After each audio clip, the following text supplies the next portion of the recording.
full piping. Now we're gonna go over there to that little one right in a minute. Yeah! Get that follow, yeah! All right, here we are for the third interview. 10 questions. We got a special guest. Juca Favela, there he is. And I'm gonna film it correct. Last time on the Stephen Mack episode, I cut his head off like this. So, but anyway, Juca, what's up, man? Oh, it just went out. Okay, here we go. So, hey, man, thanks for doing this for me. All right, bet. This is 10 questions with Juca Favela. So, who is Juca Favela? And what I mean by that is, where are you from, where are you at, and where are you going? Yeah, I'm from Brazil. I turned professional when I was 13 years old. And I'm living in San Diego for 22 years now. And I just have fun and ride my cool bike. Thank you, bravo. There you go. Oh, he jumped ahead too, so we'll give it a little sneak peek of the bike check. But you bounce around a little bit too, though, right? Weren't you in Florida for a minute? So you're back permanently in San Diego? The people want to know. Yeah, just went to Kansas City for 7 months. Yeah. And then I went to Florida for a year, and then I came back because that's what I belong. Yeah, I saw you at Swamp Fest. I was blown away. I had no idea you were there. You came up to me. I was so excited, man. Hey, what's your photography Instagram too? Because you do some crazy great photography. But I don't post it. Yeah. Well, you did a good video of Swamp Fest. And hopefully I'll see you again at Swamp Fest soon. All right, so the next, so that's where you at, and then the next one is, how did you get started? And like, you know, who was your first homies that you rode with? What was your first bike? Let's start with that. Well, first of all, I learned how to ride a bike with the bottle bike. I didn't have a bike. I only have a sandals and no shirt and shorts. And so the neighbors just feel sorry for me because I was like poverty kid. In the favelas in Brazil? Yeah, and they let me ride the bikes. And then, so they're normally putting in like a plywood and something to hold the plywood would just jump. That's how it all started. And after that, my parents doesn't have a condition to pay child care, so they dropped me on this pool, the only skaters. Yeah. It's all drug dealers and all this kind of stuff. So that's how I learned how to ride with the motor bike.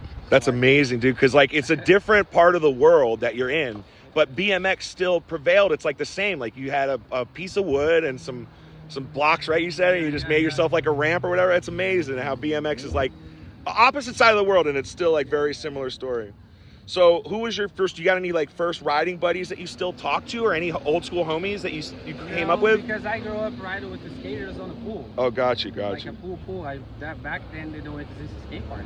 Right, got you. It's just like a bunch of dudes just smoking weed and get high. Yeah. And drinking a lot, and I never did none of those, but I was just going. You want to start? Today we're going to start. No, I'm just joking. I'll just play. No, that's never going to happen. But good for you. That's why I'm still in my late BMX is the high, dude. Riding. Yeah. So what was, okay, so I know you didn't, you know, your first bike question was a little weird, but what was your first like dope bike? Like you remember like your first time like you got a hookup from a sponsor, or you were able to come up with some money and buy your first bike? And what, like about what year was that? Because people look at this guy. This guy looks like he's 22, 24. I would ID him literally at the club. How old are you?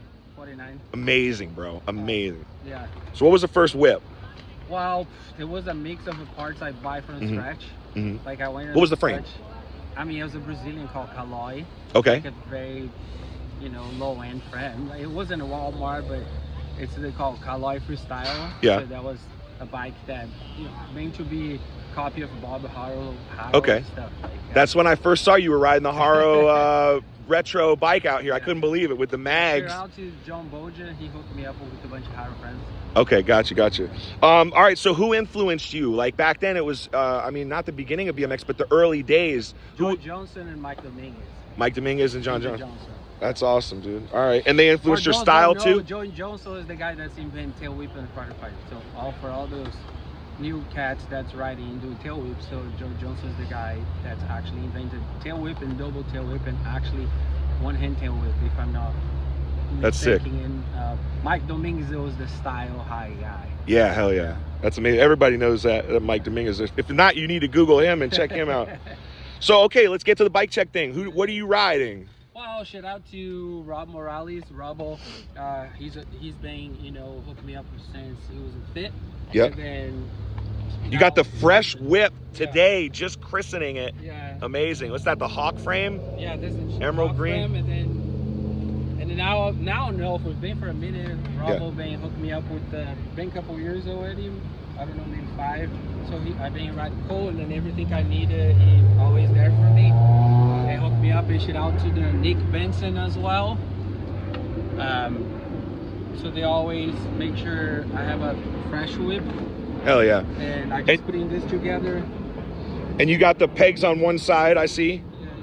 Got you. So that was like kind of the next question is who's your supports? Like I know you're a hustler and you work and you kind of get yourself to the events and stuff, but you said Robbo and Calder's hooking you up. You got anybody else you get hooked up from or have received support from in BMX? I received support from so many different brands. Right. It's really hard. Along the years, yeah. Yeah, because say I rode for Mongoose and all the way 80s. I rode for GT and 90s.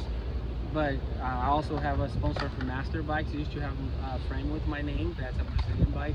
You had a signature whip. Signature, yeah. Dang. Do you have one of those sitting at home anywhere? No. Oh. Brazil, yeah. We got to find that on eBay somewhere. Yeah. So yeah, so many people is really hard to, of course, you know, make sure all of because you're gonna end up forgetting. So it's better to say thank you for everybody that supported me. Yeah. I love it. I love it.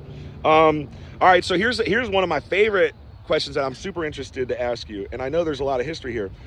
What was your favorite, like, you know, or top memories as far as the best jams or contests or trips? So like, yeah, like what? Give me like a couple bangers. Like I know you've been around the world, kind of. So give me like one of your top like 2 or 3 trips or contests or jams that you went to. Well, I mean, I compete at X Games. Which one? A bunch of X Games, Saints Latin X Games, and all their X Games. Gotcha. I compete so many contests all over the world. When you were in X Games, sorry to interrupt. When you were in X Games, did they have different like street, park, dirt, whatever? What did you go? You need to qualify. What did you ride in? Vert and street. Vert. Oh my goodness, dude. Vert and street. Back in the day, you need to qualify. It wasn't just invited. Right. Yeah. So I qualified for all of them. Gotcha. I mean, it's so many. It's back in Brazil. So best memory of a BMX trip? It's all Brazilian stuff. Brazilian stuff. Yeah, that's cool. Count over here because count over here I was already used to be on the scene, used to be a professional, hanging out with everybody. But one thing that was great, I think the X Games 2001 or 2002. Yeah. So as everybody say, I was the first person to do a food chain. That comes from Alan Cook and Jay Mira and then all those Gary. Did what? The first person to do a food chain and a half pipe. Oh, okay. Dang. Food chain and a half pipe. So and then back then, Jay Miro gave me a prototype of McNeil pivot because my seat was falling apart. Oh, and dang. then he just feels sorry, and he gave it to me, and then that was something pretty cool because I didn't ask or anything. He was just like, "Yo, I see your seat's fucked up. Just here's the prototype McNeil." That's that sick. was kind of fun thing to do. Yeah, but like Stash is most of homies from Brazil. Like we all struggle, we all travel together. We all share. We buy one pizza for like 12 dudes. Damn. You know what I mean? Like we need to slice it and then.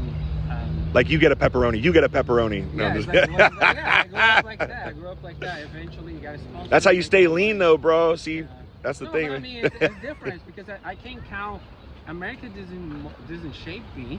Right. Just, you know, I have opportunity to come over here and get all my paperwork here, be American citizen through BMX. Congratulations, that's awesome. Yeah, but I have that for a long time. But the BMX over here is just fun because I still ride it. But the view that's built me who I am.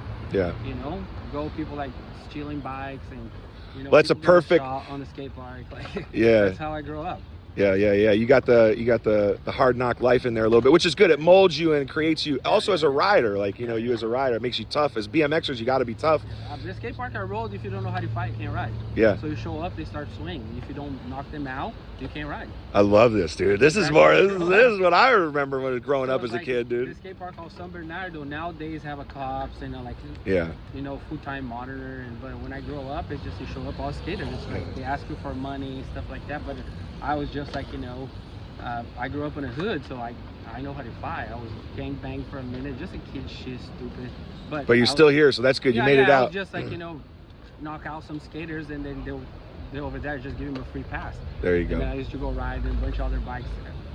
behind the fence to say, oh, can I ride it? Like, no, it costs you $50. You can't walk away from your bike either, right? Yeah, You can't walk away from your bike at all. Well, that leads you into the next question, man, which is great. And that was like, have you had any setbacks? And I mean by that, like, you know, I don't want to bring up negative shit, but like injuries or like personal setbacks or anything that you want to talk about. Injuries, everybody ride a BMX. Yeah. You have to go through that. Yeah. It's impossible you'll be a professional rider, push the envelope, try to do new tricks and evolve your riding. You know, I mean, I have replaced my ACL. That was kind of like the major one, and I stayed 4 days in coma. Wow. Yeah. What was that? A vert? I was on a vert. I cased into front wheel. Oh, went straight to flat? Yeah, like 12, 15 foot. And then I'm like, I like professional, like shit out to gym that streak. So like I like to land with the front wheel on the coping, and you know, that's a normal thing to do, just bump with the tire on the coping. That's normal. So, but that day it was like windy outside and just caught an extra centimeter. Yeah, and then it was like, that's all it takes, one extra centimeter of coping, man. So, and then I stayed in coma for 4 days. I have to learn how to walk, how to talk, but it's all good. Yeah, so I can't tell, man. Yeah. I was just I'm still here riding my bike. That's what I love to do. And then you're killing it, man. No. People. About how I ride, I just have fun. Well, you don't look like, so a lot of times, like some of the older generations, and I don't mean this like a negative, like they've got all the tricks and they're the burliest, craziest riders. But a lot of times, and I don't mean this in any weird way, but like sometimes their style suffers. Like when I used to watch a lot of the guys, they wear like the full shoulder pads and the full face helmets and the heavy bikes with the 4 pegs and the 4-piece bars. You know, they were doing amazing things, but like I didn't look at that like as beautiful. And like your style and your flow reminds me of like, you know, just a different, like almost trailsy, and that's really what I look for. Oh, because I'm overall, I rode trails, I can be street rider. You could tell, and you're like in the in-between age too. You're not like necessarily I rode dirt jumps a lot, I rode half pipe a lot, I rode bowl a lot, like I rode street park a lot, so I do everything. So because my generation, it wasn't such thing like, oh, ride street or ride this. So when you go in the contest, the first contest I went, you have to do a run that's including flat lane, bank, that was this street part, and then the quarter pipe. So otherwise you can't compete. Yeah. That's crazy. It wasn't a choice. You have to. You keep leading me into the next questions perfectly, because that's exactly what I was going to say. Is you have to do. You said you have to do everything, and my next question is, what other hobbies do you have? Like just in life too. I think, I don't know if you were doing like some real estate stuff, but like, you know, you into like mountain bikes or anything, or basketball or soccer. My business, as far as financial goes, I'll keep it to myself. Always did. So everybody's always confused because they see me everywhere. Right. I'm stable mentally, financially, physically. So, but that's awesome. I don't share anything with anybody because it's nobody's business. So, but you don't want to do like a get rich now course real quick? Come on, give us the secrets, bro. No, I'm just no hustle, right? Yeah. No hustle. I have education. I have master's degrees. So I don't. What? Okay, well that's a good. Like, give me that. Yeah. What do you have a master's in? That's pretty cool. Education. Which one? Physical education. Oh, that's sick, dude. Yeah. That's awesome, man. When I went to school, I speak a couple languages. And you're good at the park too with like helping people out. Like you're always helping. I don't care who it is, the little kid, the little scooter guy, or like the pro that you're sitting next to. You're giving pointers. You don't give a fuck. That's great. Yeah. Even me. Like I thought I knew everything until I hang out with you. No, I'm just joking. The majority of the people like is not open for that. But if I know the person, they normally say, hey, you know, I'm doing this. But like, what do you think? And then I'll just. Well, sometimes for me, it's just like a reminder too. Like you be getting there and you be riding, you be having trouble with something, then you can see it. Sometimes I can't feel it as a rider, but you sitting on the sidelines, you can pinpoint it right away, and I'm like, oh yeah, he's right, you know, and it helps me out big time. All right, so go back to the answer. I do photography, but I do for fun. I post some on Instagram, but that's not the goal. That's why I don't mind sharing Instagram or anything, because I don't care. Well, your photography is really good.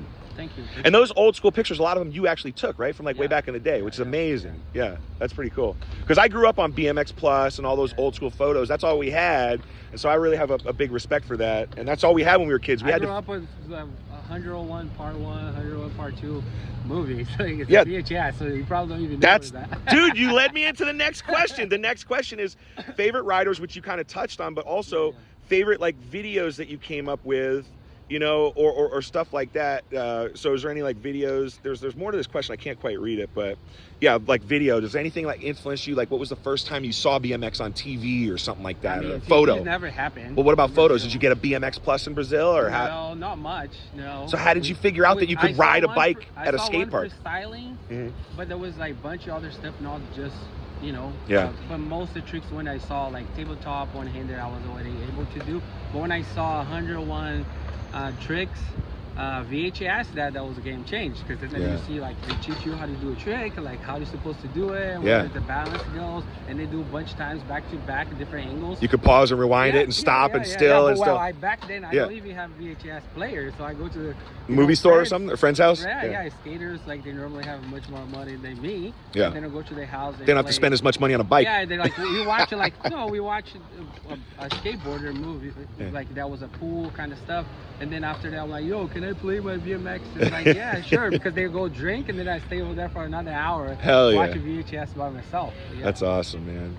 That's it. So this is the last question. Is there anything else that you want to add that we didn't touch on? Or is there any shout outs that you want to give? Now, I know there should be one specific shout out. I'm not going to name it. We'll see if you find it out. But there's a nice young lady in your life now that I met that also, you can give Laura, shout out. My girlfriend, she rides a bike, and she rides pretty well too. I was very impressed. You joke. I don't know if you were joking with me, but last time we saw her, you said, "Oh yeah, this is her first day touching the bike. We were at Linda Vista. She dropped in the bowl. She's ripping around. She like hit the hip." No paddle, yeah. That's because of you. You're a good teacher. Yeah, it's because I think the new generation forget to learn the fundamentals of a bike, and also bike control. Yeah, they just jump on. They try and learn a bar spin or a tail whip. And that's why I use the whole generation catch on the crank and all that kind of stuff. It's coming back though. I feel it. Yeah, it's coming back. But it's just like it. Then if you tell them like, can you do a very well tabletop? You don't know how to do. Can you do proper loop down? Like, you know, basic stuff that's supposed to be know how to do it. But it's just like all that kind of vibe, and they don't even know how to carve it, but they do double tail whip, so. Yeah. No, you're right. I'm not. I was watching Simple Session. I'm just saying. No, you're right, and I think it's coming back. I was watching Simple Session this morning, and it's like a very compact, tight street course, and there was like a lot of the homies, like poor homie Rich was there, and like all the dudes were there, and the guys who really stood out were the guys doing the super technical tricks. Even like Johnny Rakis, who's like just, you think of him as super technical, but man, he was getting in there with some style, and like the style is coming back. It's important. So hey, say that again. I'm gonna edit this in, dude. And then also props. So you were just talking about a memory that just came to you, because that's the thing, when you get put on the spot, sometimes the memories aren't quite there, but when you have a second to think. It's because we talk about different. Yeah. The beginning, that wasn't the beginning, but somewhere when I have my signature bike, Ron Wilkerson went to Brazil and then saw me to film for two rip video. And Ron Wilkerson is the man. He's like Hoffman level. VHS, for VHS. Yeah, he had the 2-hip series, and he knocked himself out real good too. But he's riding still. The nothing air. Yeah. So that's when he got knocked out. That's what he talking about. Oh, okay. So he went over there to film, and then he saw me do like 15 full on a concrete half pipe with no pads, no helmet. And he's like, who the fuck are you? And then, so he's like, hey, I want to start to film a bunch of stuff of you riding. And cool. And then we did a bunch of videos, and that was like when a lot of people started to know me here. And then it followed up with that. Rob Dolak went there, got a couple clips on the skate park, and also a couple photos I posted on Big BMX magazine and say. So that's how kind of you got. No, before that, but those was kind of like when they put you on. They put you on. Yeah. So then. That's the battle in BMX. In BMX, you could be a shredder. There's tons of them out there, but how do you get like your big shot? You're noticed. Like, do you know like how to take advantage of that opportunity? No, but I wasn't that. No, you were just doing your thing. Because I was already professional. I had a salary and like living on the bike. But you know, infrastructure in Brazil is different than here. Right. So and then he put it on the VHS. It was cool because everybody saw. And then Rob go like putting on the props. And then I also know Dig BMX, and you know I always do most of the street stuff. Yeah. And that's funny, you know, because he putting me on a half pipe with the 15-foot air, and then Rob like doing me like manual on the rails and stuff like that. That's at full street. But that was kind of like, you know, it's a fun thing to do and be part of it. No, it was sick, man. Yeah, that's awesome. That's the kind of stuff that I was looking for. So I'm glad we got that too, man. Yeah. Thanks, bro. A shout out to Cole, Rob Morales, and Nick Benson. There you go. Always keeping me fresh and whipped, my girlfriend, and everybody I ride with. It's so many, so I can't name all of them, including you, motherfucker. Yeah, we're going to end it on that one. Let's go.